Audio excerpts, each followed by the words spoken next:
Kendall here. Now, you might be wondering why we're not in front of my bookshelf. Well, it's because I'm starting a new series on this channel called Makeup and Shit Talk, where I put on makeup and then talk about books. Shit talk, if you will.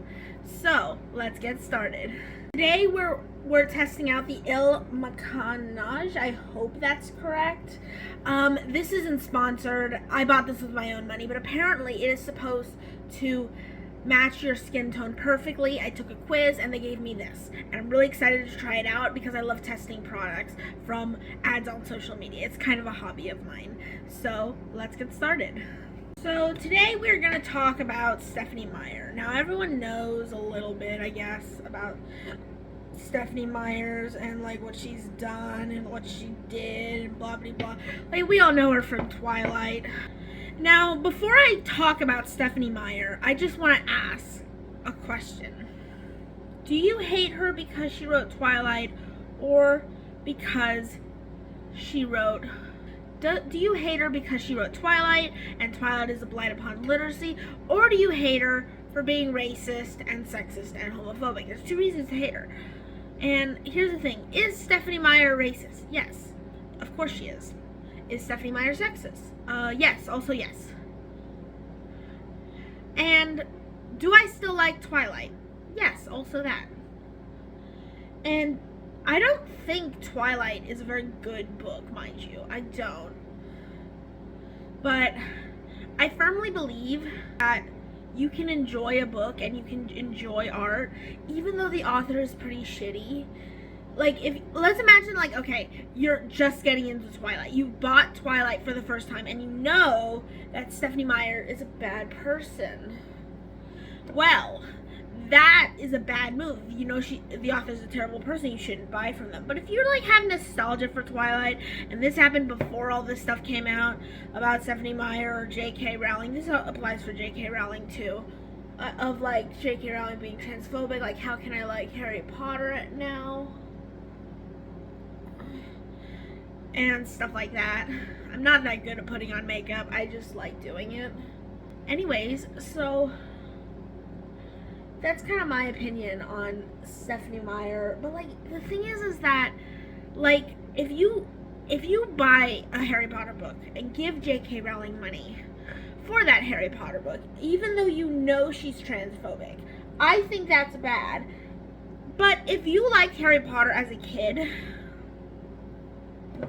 if you liked Harry Potter as a kid, and you grew up with it, and you're nostalgic for it, and stuff like that, then I think it's fine to still like the series, even if the author is problematic.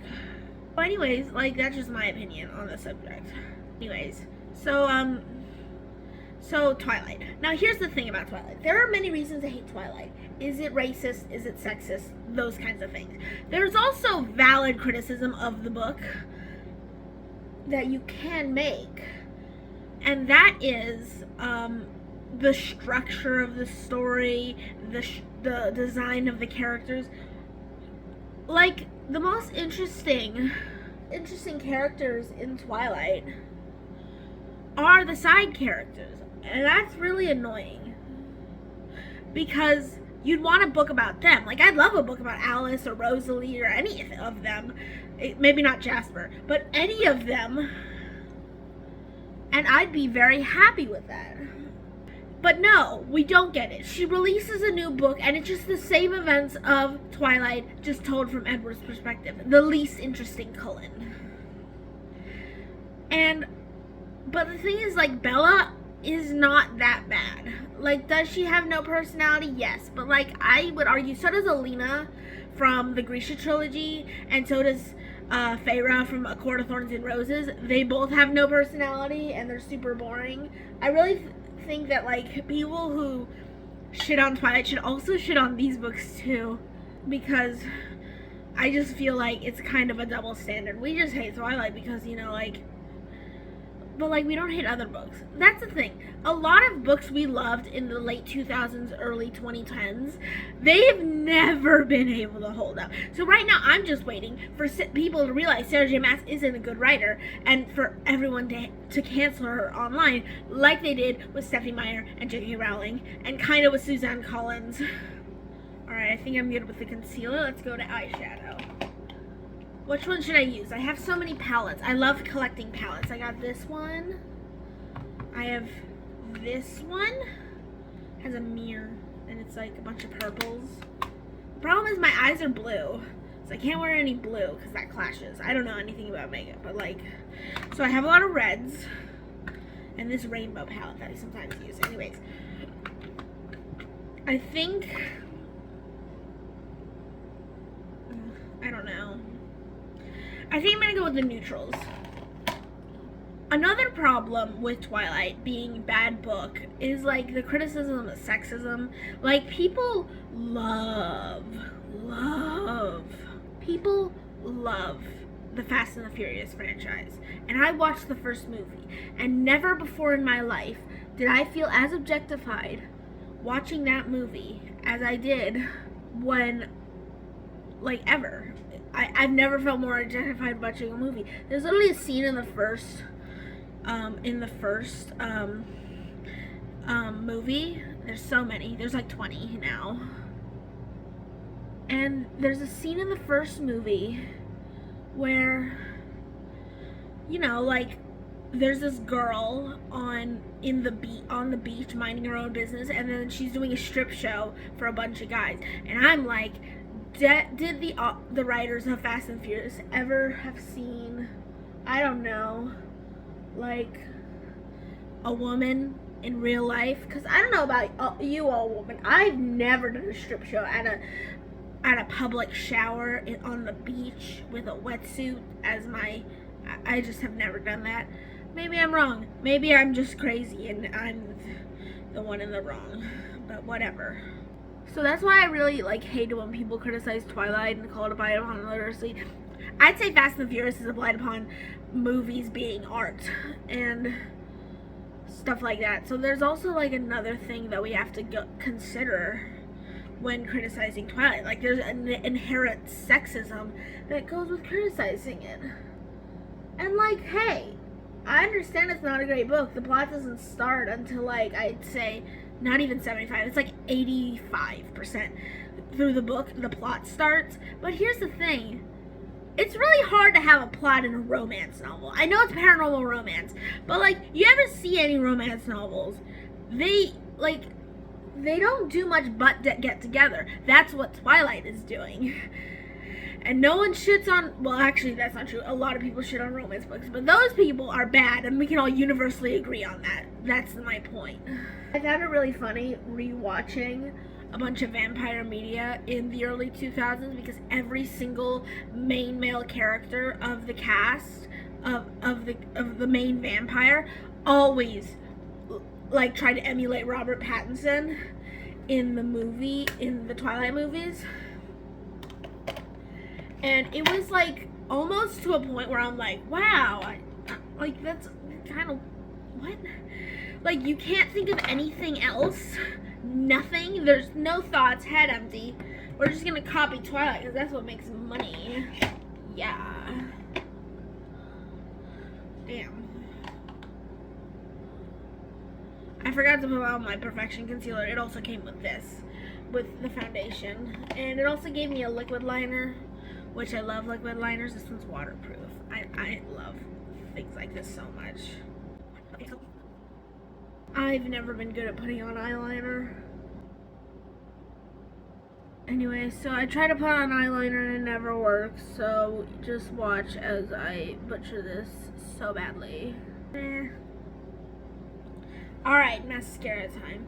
So anyways, as I was saying, there are a lot of books that don't hold up. Like, I tried reading City of Bones for the first time, and I was like, man, this reads a lot like fan fiction. Lo and behold, it was fan fiction. That's why I respect Stephanie Myer. She had her own ideas. Like, this wasn't an E.L. James, Cassandra Clare kind of thing. Like, Suzanne Collins, Stephanie Myer, and J.K. Rowling are one of the most influential writers of the YA genre, and I believe firmly that they will be remembered in history. Shit. So I firmly believe that Twilight, Hunger Games, and Harry Potter will be talked about in history books. Not in mainstream history books. You won't learn about them in school. Though I did read Hunger Games for school. It was a high school too. My school was really great. They just before I was about to leave for graduation, they assigned the Kindred graphic novel, Kindred from Octavia Butler, they assigned the graphic novel to English classes. I was so jealous of them because I had graduated. And so, and I've told people this, and they're always like, you are only saying that because that's the relevant books now. They won't be remembered. They're just a drop in the bucket. No, here's the reason. Stephanie Myer made the paranormal YA romance illegal in publishing. Because she did the paranormal romance thing, it was a deluge of paranormal romance in YA. And now if you try to query an agent or a publisher to this day, and it's paranormal YA romance, they will not take it. And that is the legacy that Stephanie Myer has created. Honestly, I just wish she wrote more. Not as in oh, I love her writing, I want to see more from her. I just wish she'd do something different that was not Twilight. Because Life and Death, Twilight gender bend. She couldn't even think of a valid a valid book idea. She couldn't even think of a valid book idea. So she just copied and pasted and Control F and replaced all the names. And it's really sad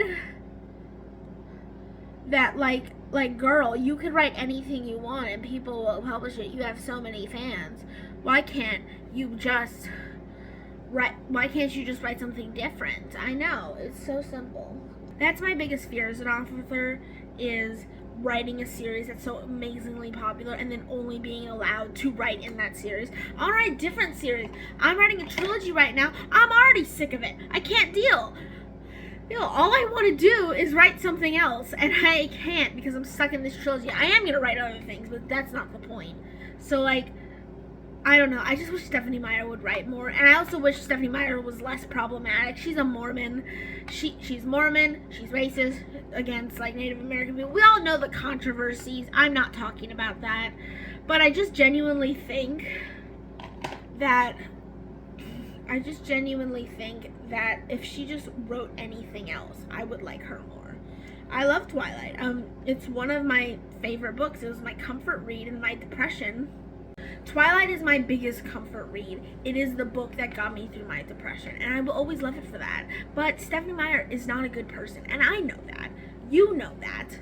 And I'm not saying go buy Twilight, because it definitely doesn't hold up unless you have nostalgia for it.